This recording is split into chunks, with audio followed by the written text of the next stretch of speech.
Hello, everyone, and welcome to our panel. My name is Colleen Carroll, and I serve as the NX Unite lead here at Nexus Marketing and will be your moderator for today's panel. Our topic today is effective operations, nonprofit technology, and capacity building. And I'm really looking forward to the conversation, but as usual, I have a few quick logistics to cover. NX Unite is made in partnership with Nexus Marketing and serves as a powerful community resource designed to foster connections and facilitate lasting relationships within the mission-driven sector. On NX Unite, you can find upcoming industry events, suggested influencers to follow, trusted solutions, and cause-driven podcasts. NX Unite also hosts webinars, demos, and of course, panels with experts such as these lovely folks here with me today. Today's sponsor is Double the Donation, the leading provider of corporate employee matching gift tools. Through the use of their matching gift software, nonprofits, schools, and universities significantly boost their matching gift and volunteer grant revenue. Double the Donation is known for having the world's most comprehensive database of more than 20,000 companies and subsidiaries that offer matching gift programs. Thank you so much to Double the Donation for supporting the NX Unite mission. Today's hour-long panel will include time both for questions curated by my team and questions from you all, our fantastic audience. So at any time during the panel session, please feel free to start submitting your questions either directly in the chat or in the question the second portion of the panel to address as many as we possibly can. The earlier you get your questions in, the more likely we will be able to address it, and the more likely we'll be able to get through a larger number of audience questions. So if you have come into this session with an idea of what you want to make sure we discuss, a topic in mind, please feel free to start submitting those questions right now. If at any point you're having any technical difficulties or have any logistics questions, my team member Anton is here under the Team NX Unite username and will do his best to assist. So give a little holler in the chat, let us know what's happening, and we'll figure out how to get you back on and enjoying the session as quickly as possible. I did also want to share that this panel session is being recorded. So if you get to the end and the insight you heard was just so fantastic, you need to hear it a second time right away. That is awesome news. It's going to automatically be in your email inbox at the end of the session. Give it a few minutes after we wrap up and you'll have access to that recording. It will also continue to be accessible on the NX Unite website. So if you have any friends in the industry who are like, can't believe they missed it, they needed to be there, feel free to share that same registration page you used and they'll be able to access the recording. All right, finally, before I introduce today's panelists, I do want to give a big thank you to our audience, whether you are joining us live and letting us know in the chat where you're calling in from, or you're watching the recording a day from now, a week from now, a month from now. Thank you so much for taking time out of your day for joining the NX Unite community and these conversations.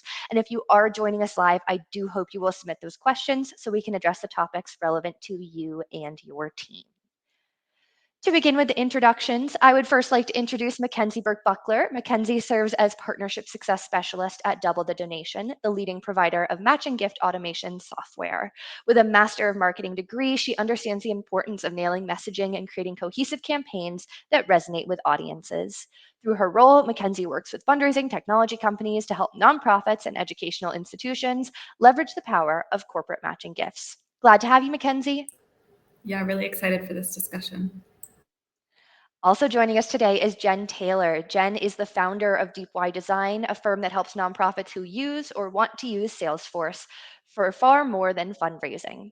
Jen's areas of expertise are in the design and management of information systems. She works extensively in designing methods for reducing manual data entry within and between organizations, as well as establishing patterns for trusted and trustworthy data. She has created technology solutions in the public and nonprofit sector for over 25 years. Jen holds an MBA in nonprofit management from the Heller School, Brandeis, and a Bachelor of Science from the University of Alabama. Thanks for joining us today, Jen. It's great to be here. Thanks for having me.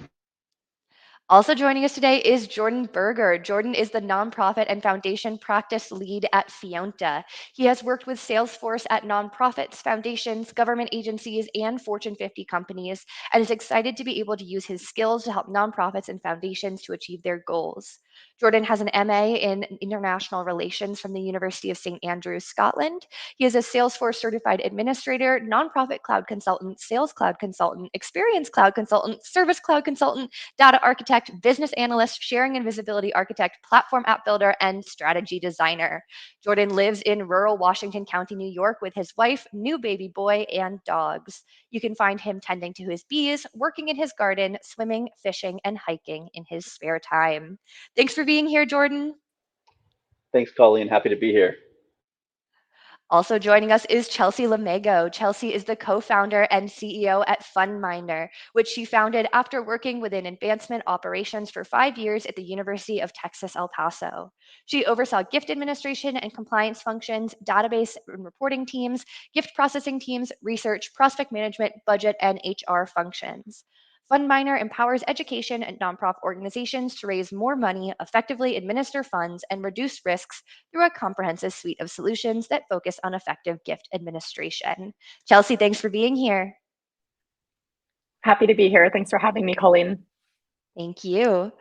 Finally, we have Jeff Porter. Jeff is the founder and CEO of Handbid, and Jeff is no stranger to fundraising events, having participated in them for over 25 years. He ran his first fundraiser in 2005 and has managed over 50 auction events and fundraisers for his own charities, not to mention hundreds more with Handbid. Jeff has been involved in technical product and software development since 1996 and has built and managed mobile app solutions since 2008. When it became clear that he and his wife, Carrie Porter, needed a better solution for their fundraisers, developing a mobile bidding app was a no brainer.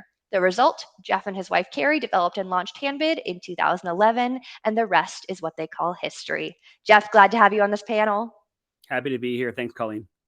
All right, it is finally time for me to stop talking and to pass this over to our panelists. Jen, I'm going to have you start us off with our first question. How can nonprofits effectively measure the impact of technology investments on their mission and overall outcomes while also addressing the common concerns surrounding overhead costs? What an excellent question, and I'm so excited to be here talking about this today. This is a question near and dear to my heart. So I think when we're thinking about measuring impact with technology, for us, we always advise folks that think about technology, and technology investment really is similar to a new hire, right? You're really bringing on an asset to get a job done. And so everything, if you're aligning your the job that you're trying to get done with your mission, which of course, you know, that's what we're all here for, then that question becomes easier to answer, right? Because we're then starting to talk about the assets that we're bringing to bear to extend our mission reach or deepen our mission reach. Can you not just, you know, there's a lot of times we're talking about impact measurement with how many more people can you serve, and that's a fantastic start. But also, can a technology investment help me serve my clients better? Can it help me free up my staff's time, taking away repetitive sort of drudge work so that my staff are actually focused on those deeper human interactions that are, you know, really shaping the organization? So when we're thinking about bringing on these tools, I'm thinking about bringing on really almost a digital colleague, if you will, that's helping your staff solve problems so that they can improve your mission's impact. So that might sound like really, you know, hand wavy about that question, but for me, that's the foundation of being able to answer how do we measure impact with technology is really what is the return on investment in terms of mission? Is it getting, you know, better, you know, bigger reach or deeper engagement? Jen, thank you so much for starting us off. Mackenzie, I'm going to bring this same question over to you. If we're looking about the impact of technology investments and thinking about concerns around overhead, what do we need to be talking about? Yeah, I think Jen already made a lot of really great points. I think too, one of the obvious kind of answers here is considering doing something like a cost benefit analysis and comparing those expected benefits in terms of both impact and cost savings to that upfront and ongoing cost. I think whenever you can do that kind of full cost benefit analysis, that can help you really understand whether or not this technology is going to kind of enhance your ability to achieve your mission, or if those resources could be better invested in maybe another activity that will allow you to better serve beneficiaries or reach your mission, kind of like Jen was talking about. So I think it's important to think about the long-term impacts the technology will have too, and not just think in the short term. So kind of have that long-term mindset. And if it's going to bring that value over time, solve an ongoing problem maybe that you're facing, I think that can be a really compelling case for implementation. And whenever you can measure whether it's going to or is currently going to kind of allow you to reach more beneficiaries, provide more support, I think that that's going to give you a clear answer on whether or not you should move forward. The other thing that I would say to kind of just address those overhead concerns is I think it can be powerful to lean on some benchmarking whenever possible too. So maybe compare your performance and impact with industry benchmarks or similar nonprofits that have implemented this technical solution. And if you can kind of look at those case studies, success stories, things like that, that can help you make that decision to invest and kind of reduce some of that fear of those overhead costs as well. So those would kind of be the 2 points that I'd make there. Thank you so much, Mackenzie. Jordan, over to you. How can we effectively measure the impact of technology, and what do we need to be thinking about when it comes to overhead costs? Yeah, thank you, Colleen. First, I like to focus on reframing these initiatives with your communities and donors as truly investments, right? I want to take away that concept of this is something we are spending money on, and really this is something we are investing money on, right? And I think Mackenzie hit it on the head there with looking at this from a multi-year approach, right? And looking out 2, 3, 5 years and communicating that horizon with your supporters, with your donors, et cetera. Developing a plan to basically to measure the return on that investment by identifying key metrics or KPIs to be able to tell the story as to why you are taking on this project, right? And focus on the impact that it's had on your mission, such as increased efficiency in certain areas, increased reach penetration in certain areas like more donors, more supporters, or increased volume of service deliveries, right? Those are things that we can tie directly to our mission and really use in our marketing to our supporters, right? For additional donations, for additional reach, all those things are going to be important metrics to be tracking. And as part of that, right, I work with our clients to really establish technology steering committees, right? And that body can look different based on your organization. But I look at internal IT, I look at leadership within their nonprofits, both skilled and unskilled staff, right? Folks who are looking to learn and to adopt new technology, and then meet regularly, meet monthly, gather the data that aligns with those KPIs, and then analyze it, right? Is what we're doing, is this effective? If it's not, don't be afraid to shift approach, right? That's where the regular meeting cadence is really important.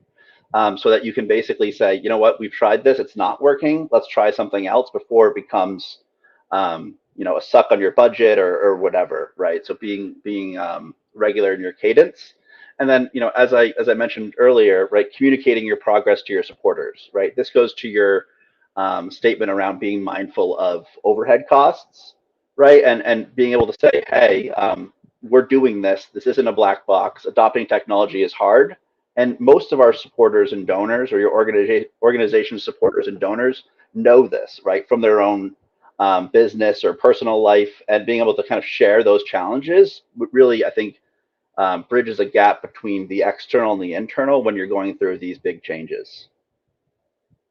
Absolutely. Thank you so much, Jordan. Before we hear from our final two panelists, I quickly want to let our audience know that we have had a poll go live where we've asked you all, have concerns about overhead costs ever prevented your nonprofit from exploring new tech investments? If you'd like to contribute to that conversation, that poll is live. All right, Chelsea, over to you. How can we measure the impact of our tech, and what do we need to talk about when it comes to overhead? I think the team really hit sort of all the nails on the head here. Jordan referenced sort of going back to your goals and mission, and fundraising certainly should be one of those goals, because as you raise more money, it will help you accomplish more of your mission and serve more of the community that you're serving. So for me, it also comes down to, how do you free up more time on your team to do those functions that require more of the human connection, as Jen mentioned as well, like fundraising and meeting with donors and identifying their affinity and what they want to support, and really leveraging technology for those tasks that are very repetitive and can be automated, so that you can lean on your people for their human skills and their innovative and strategic skills to really further the mission along. Thank you so much, Chelsea. All right, Jeff, any final thoughts on how we can measure the impact of tech and the myth of overhead? Yeah, you mentioned the myth of overhead. So I think if for technology investment, one of the things that if it's a cash issue, then it makes sense, right? That there's some concern about the cost. But in a lot of cases, what charities are running into is this concept of these expense ratios and trying to keep certain things, kind of in order. And I think that's where they get tripped up because, for example, if the technology investment is related to your program services, I mean, arguably, then some of that cost needs to be allocated against your program services. If it's a fundraising expense, I think what a lot of nonprofits do is they look at fundraising as a cost and not as a profit center. And you need to really understand that fundraising is an investment.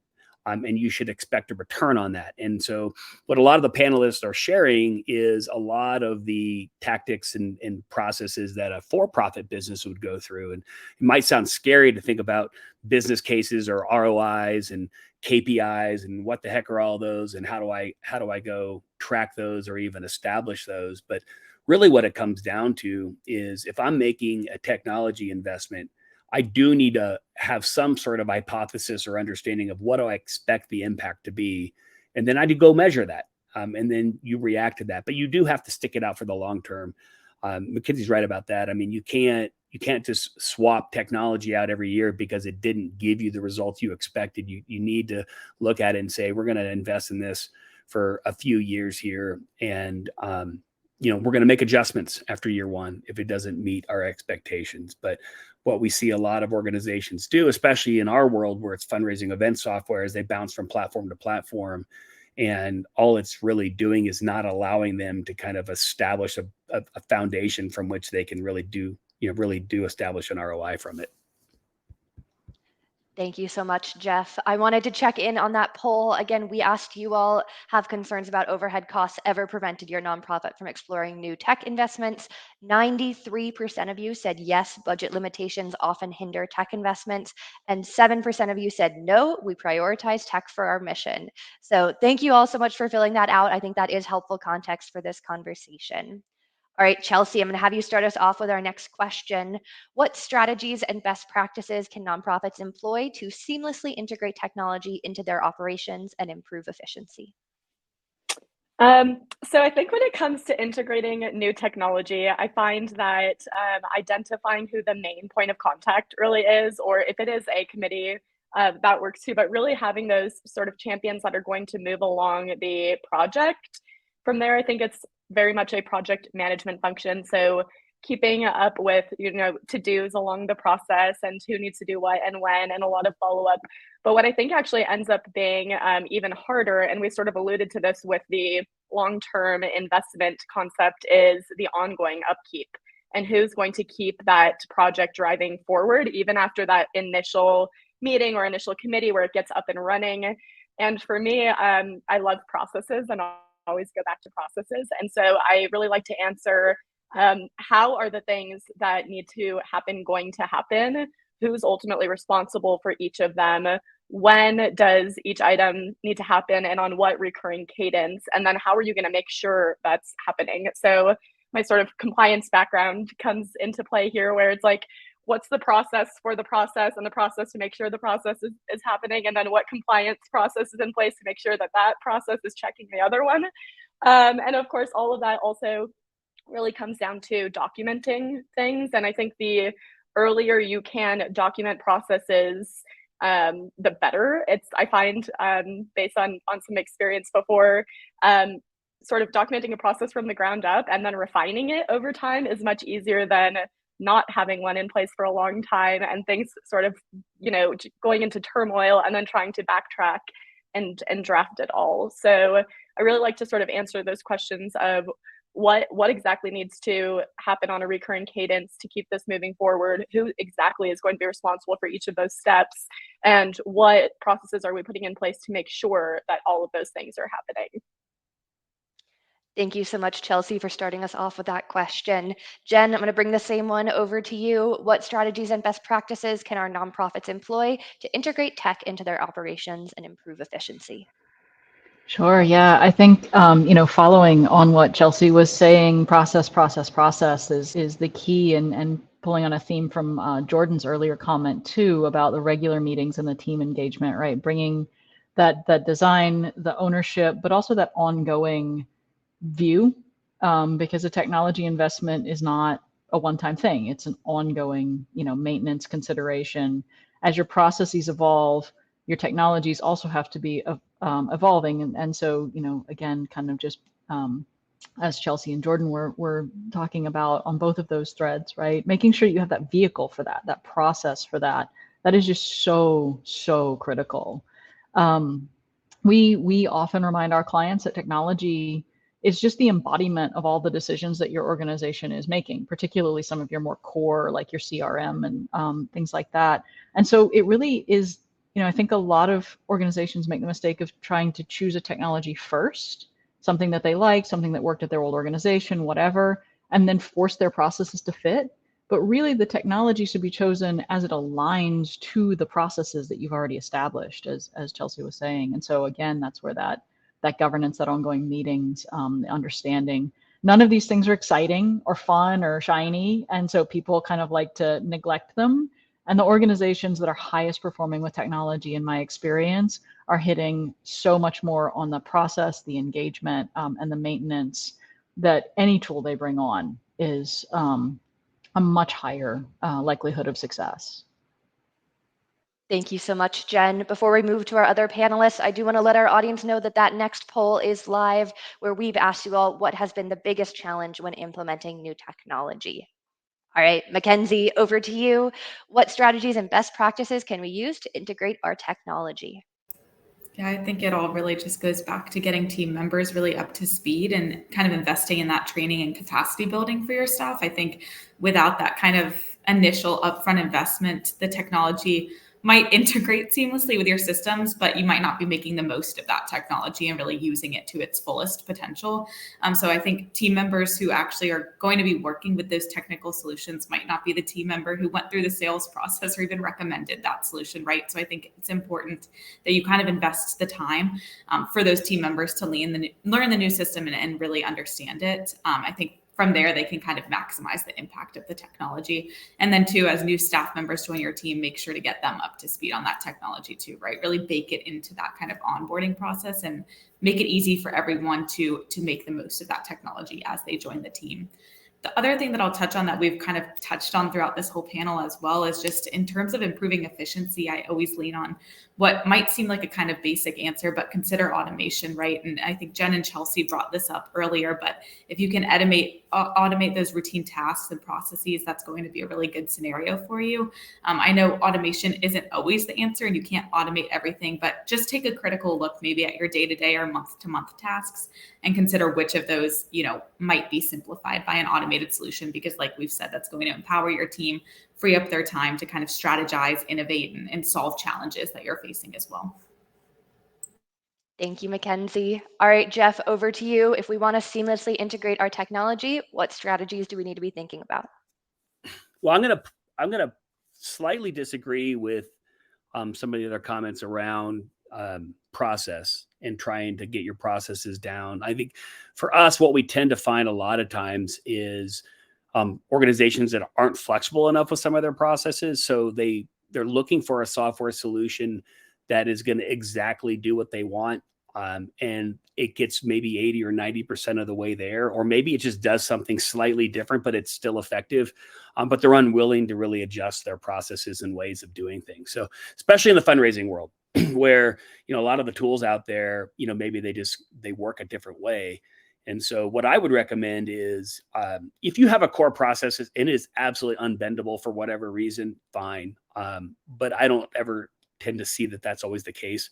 What we tend to see is that organizations tend to be, I would think, really inflexible about how certain software packages should work. And then they try to force a package to work the way they want, and it doesn't give them the results they want.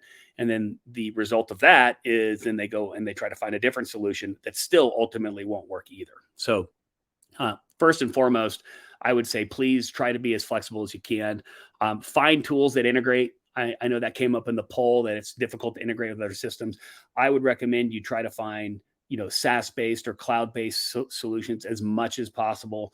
Stuff that's in the cloud is going to have a higher propensity to be able to integrate with other things that are in the cloud. And then you can use connectors like a Zapier to try to connect those together. And I think that will help. And the last thing I would recommend is, and this is probably just applying to the cost side of things, leverage organizations like TechSoup to get some of your technology. I think you're just going to find you're going to get significant discounts going that route. And they do, they've been super helpful for our charities. And so I'd recommend anybody who hasn't applied for a TechSoup account, get one of those. Thank you so much, Jeff. All right, Jordan, any final thoughts on if we're looking to seamlessly integrate tech, what we should be doing? Yeah, it's a great question. And I think my answer is really be methodical, right? As nonprofits, we have tons of different priorities and tons of different pain points, but really identifying and prioritizing what those are is going to be critical to success in the short and long term. So the first thing I would do is start out with a full tech stack audit or assessment. Someone internally who has the skills may be able to do that, or again, you could contract out to lots of different vendors in our space to really undertake that system agnostic assessment of your current tech stack, right? And in that process, you're going to identify key pain points in your processes as well as your technology. The approach that I recommend for our clients and in the nonprofits that we speak with is using an incremental change approach, right? Identify where the pain is the worst or where you're going to have the biggest return on investment, and then prioritize where you're going to focus based on those types of things, right? You don't want to solve every problem in your first go around. It's not gonna be successful, right? Using your technology steering committee as well to help you prioritize adds a little bit of objectivity to those conversations, because when you're in the weeds and you're feeling the technology or process pain, everyone's issue is the most important, right? So taking a step back and looking at it holistically is really going to allow you to, I think, be more successful. And then start out with pilot projects, right? Bite-sized chunks that allow you to fail safely, allow your organization to learn maybe hard lessons, but smaller lessons, so that you can then apply those lessons that you've learned to projects that are going to be in your backlog that have yet to begin. And then finally, and this sounds like a shameless plug, but it's the reality, is really to help to hire professionals to customize the systems that you choose to implement, right? I see a lot of nonprofits that come to us after years of using, the Salesforce platform or other platforms, where they've taken it upon themselves to architect and develop within the platform, and they all have the best intentions, right? I'm not knocking that at all. But what we end up having is, if there's staff turnover or shifts in priorities, right, you have a lot of what's called technical debt that's sitting in the system, right? It's either bogging it down from a performance perspective, or you're not able to get the reports you need because the fields aren't aligned with what you currently need as a business, right? So making those hard decisions to spend money with professional firms to support you in these, pays dividends in the long term. Thank you so much, Jordan. Checking in on that poll, again, we asked what the biggest challenge has been when implementing new tech. 33% of you said budget and resource constraints. 22% said staff and volunteer adoption resistance. 22% said finding suitable tech solutions, and 22% said integrating with existing systems. So we're pretty evenly split across the board. Thank you all so much for filling that out. I do want to remind our audience that if you are joining us live, this would be the perfect time to submit your questions. If there's a topic we haven't covered that you want to make sure we address, get those questions in now. Otherwise, I will be selfish and just continue to ask my questions and get all the answers that I want to know. But I will make sure to also leave it up to the audience. So if you have a question, please send it in. All right, Jeff, I'm going to have you start us off with this next one. Nonprofits often have limited resources, as we have learned in our polls today. How can nonprofits implement tech with the aim of capacity building when they have tight budgets? That's a good question. And just picking up where I left off last time, I mean, again, leveraging some of those discounted or donated solutions is where I would start.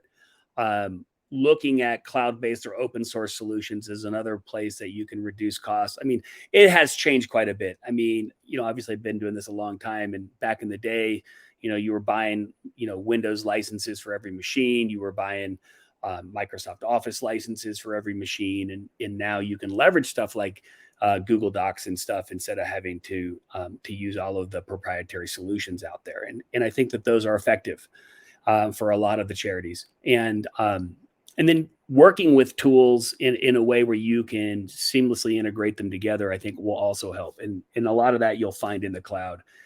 So you're not having to leverage, kind of these custom connectors or whatnot.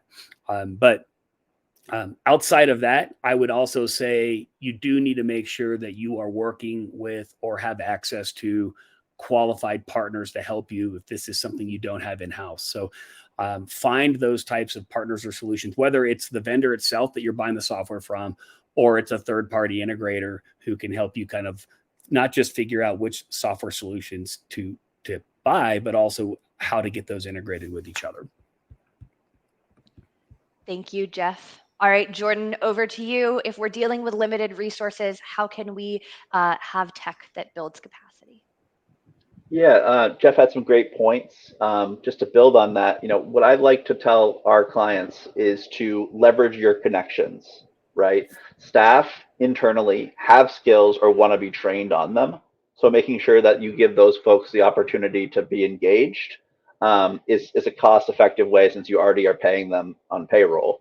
Volunteers, folks who are donors who have volunteered with your organization before, love to help with technology projects if that's in their kind of skill set and background. So definitely looking at leveraging volunteers as a free source of labor potentially, or as a connection or door opener to a partner or a system, right, a vendor. Also board members, right? A lot of board members that we see with some of our larger nonprofit clients, but also even the smaller ones, have connections to tech companies, right? They sit on the boards of tech companies. They are current or former employees of certain tech companies. And those folks can help get you in the door to get deep discounts, to Jeff's point, right, on products, and can help facilitate some of those conversations. I would also say, looking at the board grant making organizations that focus specifically on capacity building investments, those do exist. They're harder to find and there's a limited pot of money there, but they do exist, right? So using your online research or foundation directory online, for example, to point to organizations that specifically grant in those areas are places that we put our or we drive our clients to make sure that they're actually taking advantage of money that's in the space for this specific purpose. And then just to build on what Jeff said, right? Deep discounts for nonprofits on software and hardware, right? I always say never plan to pay list price for most applications, right? Salesforce has free licensure up to 10 people. The App Exchange, which is a great place to find plug and play products that fit within the Salesforce space, also offer very deep discounts. And if they don't publish it, you should be asking about nonprofit discounts because you'll end up saving a substantial amount of money off of list price. Yeah, so that's it. Thanks. Thank you so much, Jordan. All right, Chelsea, any thoughts for our nonprofits who are dealing with limited resources? Yes. So I think somebody mentioned this a bit, but and we have throughout this panel, but I think it kind of goes back to getting clear about your goals. I often find that there's actually some extra capacity that typically exists within teams already, but there tends to be confusion around goals or responsibilities, and sometimes just taking a step back to plan and get strategic, go back to your mission, back to what your goals are and what that plan is for the next 1, 2, and 3 years and how you're going to grow, really makes a difference in getting everybody aligned. And they'll start to volunteer to do certain things. I think, Jeff, you may have mentioned this, where there's certain tasks or projects or items that people are sort of excited to take on. And if you don't take a step back to have those conversations with your team, you may not be identifying that. So I do think that there tends to be some capacity within teams. And as a former boss of mine would say, you have to take a step back to sharpen your axe. And I won't try and share the story that goes along with that. It's a really good one. But really the thought here is, do a board retreat, get your team together, go back to your mission, set overarching goals and perhaps individual goals that will roll up to that, and then take time to look at your resources and how that aligns with those goals. And so going back to some of the things we mentioned earlier, what are some of those tasks that your team is doing that are sort of repetitive and manual that perhaps you can leverage technology for, which is going to cost much less than people and their associated benefits, of course, and taxes and whatnot, to really leverage technology to handle some of those tasks, and then using your people for those strategic and innovative priorities that are going to move the needle forward. So sort of creating the capacity within your team and budget. Thank you so much, Chelsea. All right, over to you, Jen. Thoughts on what to do when we have limited resources? Yeah, so one of my organization specialties is small and mid-sized nonprofits, and so we tackle this question quite a lot. And one of the things that we've learned over the years, just kind of course, everything everyone has said, right? Spot on, all of those things. I think some of the things that we've learned to kind of draw out a little bit are less about technology and more about organizational capacity and organizational maturity. And so early stage organizations are going to be figuring things out, right? They're more chaotic. They're more sort of driven by what the founding team is doing. And so if they're attempting to select software or technology that requires that you have all of your processes figured out, they're going to fail. That's going to be an expensive, miss on that. To a point Jeff made earlier, if by the same token, you've got organizations that are kind of maybe in that middle space where they're bringing in experts or people from other more established organizations, and they have a very defined idea of how their processes should go, they're going to struggle to get the right software for their stage or their their stage of organizational maturity, because sometimes you need to just select the thing that's solving your problems and forget, let the thing solve the problem, fall in love with the problem rather than your way of solving the problem. Particularly for these core operational things that the goal is to free up your time to bring that expertise, to bring that strong understanding of how something should go. Let the software do the rigid, boring, repetitive stuff at that point, right? And so really kind of helping organizations understand that there is a life cycle here, and there are tools that are appropriate at different stages. And if you are really small, or if you are early stage organization, and use Google and use the heck out of Google. There is no shame in that. If the tool works to solve your problem, then run with it until it's causing you some pain, and then it's time. That's a signal that you've grown and you need to look around for other stuff. Thank you so much, Jen. All right, Mackenzie, any final thoughts on how to handle limited resources? Yeah, I agree with everything that's been said so far. And I think kind of the only other 2 points that I would make is, look for technology that can provide both easy revenue generation wins and help empower your team by giving them more time kind of simultaneously. So if that technology is going to help your team better convert supporters, if it's going to help your team offer your donors more ways to give back, or it's going to help you grow an additional revenue source, I think that those easy revenue generation technology wins that are also going to free up team time are of course kind of an obvious answer here, because that expenditure can really result in a pretty immediate return on investment that gives you more resources to invest back into your team and focus on carrying out your mission. The other thing that I'd mention too is just as we think about tight budgets or resource constraints, I'd also emphasize that it's okay to start small, right? I think that there's this idea that like every tech implementation has to be this major change or huge overhaul. I think it's okay to begin with these really small, manageable tech projects and then scale up as resources become available, as your organization kind of gains experience and figures out what works for you. So if you can find those easy tech wins and use them kind of as stepping stones along the way, that will ultimately kind of enable you to better invest in your team, to tackle some of your bigger projects. And then you can kind of continue adding to your tech stack or refining it over time as well. Thank you so much, Mackenzie. All right, I have two more questions I'm going to squeeze into this final portion of the panel. So thank you all for the really great conversation so far. Jordan, I'm going to have you start us off. What are some potential challenges nonprofits commonly face when adopting new technology, and what practical steps can be taken to overcome these obstacles?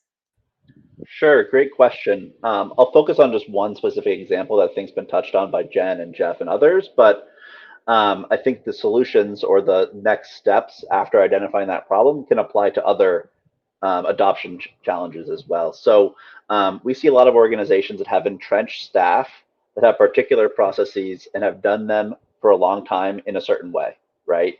And this is a really vanilla example, but we work with a lot of gift entry folks who have a process for getting money into their system and then acknowledging that money and getting into finance, right? This is like the lifeblood of nonprofit organizations. And I see a lot of organizations with that role being a challenging role to get kind of to adopt new technology. They want to fit the new technology to their existing process and don't really want to open up the door to, hey, maybe I can change my process because they've been doing it a long time and it worked for them, right? But to Jen's point, we can automate some of this stuff now, right? With new technology and the customizable nature of the tools that we use, getting them to kind of come along on that journey is a challenge, right? So what I always say to our clients is to embrace change and to bring these people along early and often, right? When we're embarking on new technology projects, or nonprofits are, it's important to be visible. People who fear change need to see and touch that new technology so they can begin to understand it at their own pace and within their context, right? We don't want to go behind a curtain, build something, and then surprise the folks who are going to use it, because that never goes well, right? We need their input, we need their buy-in, because in the end of the day, it's going to directly impact their day-to-day. So it's really important to get that early adoption. I also recommend that folks send people to be trained on the new platform. It could be agnostic of what we are building, but getting folks skilled up internally is going to be important, right? That can be in person or online, right? With COVID and everything going online, there's a lot of really good programs that are, again, nonprofit discount, where folks can get hands-on personalized training on these platforms that can happen in parallel while we're doing work with these organizations. I also like to recommend online user groups. Salesforce specifically has an extremely robust community of like-minded organizations that have gone through or are going through a very similar transformation, right? And they're able to share best practices and lessons learned.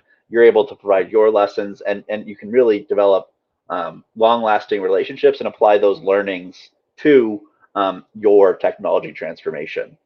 And then finally, user acceptance testing, right? This is going to be critical for success in any technology implementation, right? Making sure that as a nonprofit organization, you're running your business processes through the new tool, right? With end users, not just with the core group of people who have helped design the system, but opening it up to allow people to actually test, provide feedback, and then you as an SI or as a core group at nonprofits can take that feedback and then implement those changes to show that you're being responsive to the end user's needs. and then basically just to give them the tool that they need, not the tool that you think they're going to need. Thank you, Jordan. All right, Jen, over to you. Any challenges that you see nonprofits commonly face, and what practical steps can we do to avoid them? I think, Jordan hit on so many of the things that we see very commonly. I guess to that, I would add, we're thinking about the adoption challenges, and I think I heard you say in the poll, one of the biggest things people have experienced is adoption resistance, right? My volunteers don't want to use it, my staff don't want to use it, and one of the things I think we're finding a lot of is a lot of sort of, we used to, and we still do, take a very sort of, hitting on that kind of last comment, or kind of that, the part of the adoption that Jordan was talking about, getting real users in. This is, I'm a designer, but I don't do your job, right? So I need you to be here doing your job in the new system. And that can be really difficult because people want certainty. They want to know what their new job is going to look like, but I need the information from them about what they need so that I can give them. You get in this little loop, right? So finding paths that's the right fit for an organization to get people in as frequently or as early as they can to really get their hands on it, to be able to weigh in. I find that that's really critical. And the other thing that organizations often fail to do when they're adopting a new technology, even when it's not something as like customizable as Salesforce, which of course is where we work as well, is thinking that the documentation that's available is all that's needed for training and onboarding. So even if you're using a much more simple tool or a much more focused tool, it probably has fantastic documentation, but that doesn't mean it applies to your business processes. And so there needs to be that time and that space to have a translation provided for your new users to say, like, here are the steps you need to take to do your job in the new system to make it safe and understandable for them to use your new tools. Thank you so much, Jen. All right, Jeff, thoughts on potential challenges and how we can overcome them? Yeah. So, I mean, a lot, I think, of good points have been made. From our perspective, and look, for most of what we do at Handbid, we are helping people adopt technology related to fundraising. So we don't spend a lot of time, having the conversation around, I would say, more permanent type solutions, and more, I would say, like expansive type solutions into the organization, like a donor management system or whatnot. But I think the first challenge we see is that there tends to be some sort of catering to the resistance from their donors and from their staff around the adoption of technology. And that's gotten better over the years, but we like to tell our folks all the time, like, your donors will come around. Like, if this is the right solution for you, if you've decided now you want to implement mobile bidding at your fundraising event versus paper bid sheets, you're going to have one or two people that are going to be resistant to that, maybe internally, but also maybe potentially externally at your event. They will come around.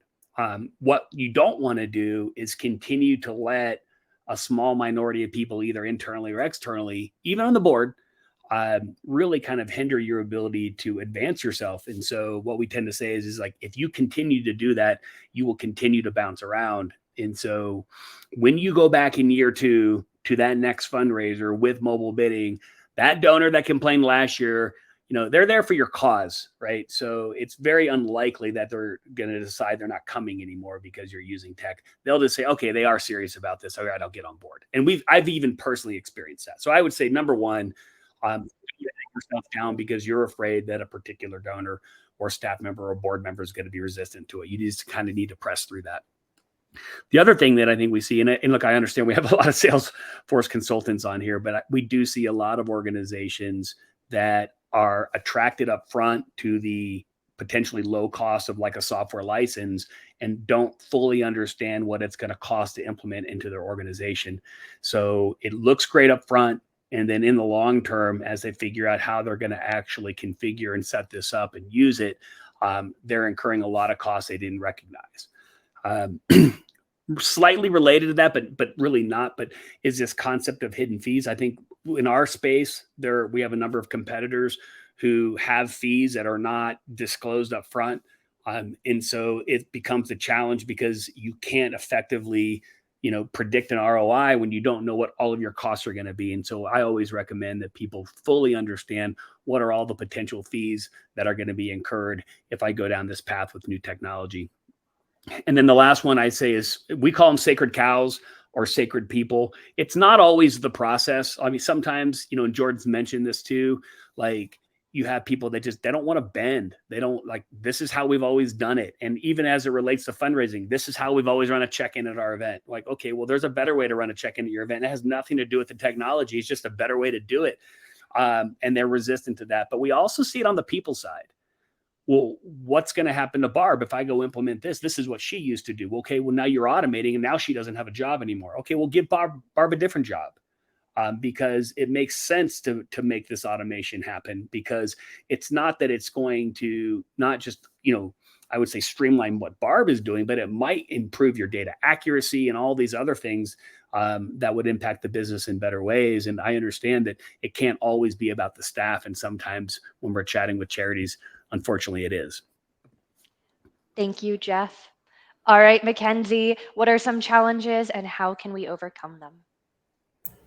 Yeah, I think I would just kind of reiterate a lot of what's already been said. I mean, I think whenever you can listen to your staff's input and ask for their input and even help them or kind of lean on them to help you really identify opportunities for tech implementation, I think that's going to create really good buy-in, get your team kind of energized, because I think, sometimes we do run into that problem of team members thinking we've always done things this way, why change now? Or things are going okay, why make this change? So I think trying to involve staff is, of course, important, but I think we've touched on that kind of point a lot.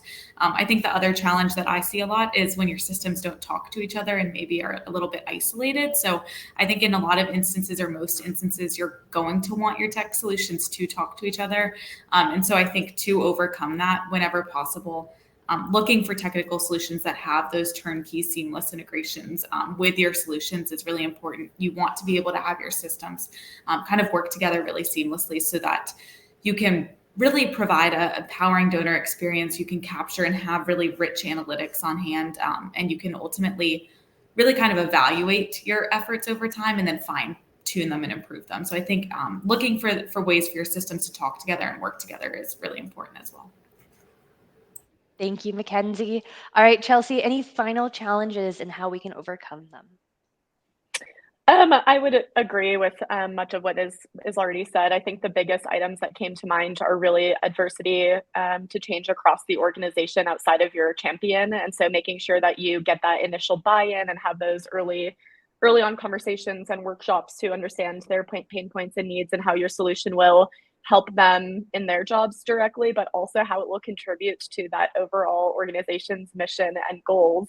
And I think once you can convey that the new technology is both going to impact their day-to-day work and directly be furthering along the mission and impacting the organization's ability to meet its goals, it's really hard to sort of argue or be against that.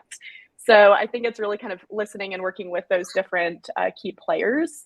And then, of course, training. And so those are the different obstacles that come to mind as far as adopting new technology goes. And when it comes to obstacles after adopting technology, I think that if there are items that are within a platform you're using that you wish were slightly different or aren't quite working, I also would encourage the organization to communicate that with the vendor. I think that vendors specifically are trying to iterate on their platforms, listen to their customers' pain points, and want to become more and more flexible. And so sometimes we'll hear something from a client and they would have said, man, when we were doing this process, it would have been cool if there was this drag and drop feature. And we're thinking, well, I wish you told me that before you drag and dropped all those files. I would have fixed that for you. So I think having that communication and understanding that they may not adopt 100% of what you're asking for or recommending is also important. They probably also have a customer success team who can help with training and showing you new features. So I do think it's important for the nonprofit organization and the vendor also to be communicating after implementation and adoption of the new technology. Wonderful. Thank you so much, Chelsea. We are in the home stretch, and I wanted to quickly send out a link in the chat. My colleague Anton's about to send it, which is a survey that you can fill out if you have any lingering questions. I feel like we could probably have a part 2 to a part 3 of this session very easily. So if there's a question that you need answered and you have someone that you're like, oh yes, I think this panelist will be able to answer my question, fill out that survey, let us know so we can put you in touch with the person who will be able to answer it. All right, I am going to try to squeeze one speed round question in as a final one for our panelists so we hear from everyone a final time. It's a big question to put into this speed round, but I have confidence in everyone. In just a couple of words, what do you see as the future for nonprofits? Mackenzie, I'm going to start off with you. Yeah, I think that some conversations I've been having a lot recently are just how it's becoming increasingly important for nonprofits to diversify their revenue. And so I think, kind of in vein of our discussion today, then I think technology can come in to help so that you can automate some tasks to empower your team members to focus on increasing revenue from those multiple sources. It can come in to give you insight. So I really just think embrace technology so that you can have staff time to do that. Thank you, Mackenzie. All right, Chelsea, what do you see as the future for our nonprofits? I think that nonprofits are going to have to get really good at showing and demonstrating the impact they're making with data. There's a trend toward impact investing, and I think that the organizations just have to be able to demonstrate the progress they're making and that the donor funding they're receiving is being put to work and affecting in a positive way the communities that they serve. I think that may also cause some consolidation of organizations as those dollars. Chelsea, I'm losing you a little bit. Oh, now she's all gone. Okay. Pretty decent timing if it had to happen. Hopefully we'll get Jack Chelsea in a moment. Jeff, any quick thoughts on what you see the future of nonprofits? Yeah, just to reiterate what Chelsea just said, I think to me it's transparency and efficiency. And so, I mean, especially if blockchain does go the direction that I think people think it's going to go, charities are going to be have to be extremely transparent in terms of how they're raising money and how that money is being used.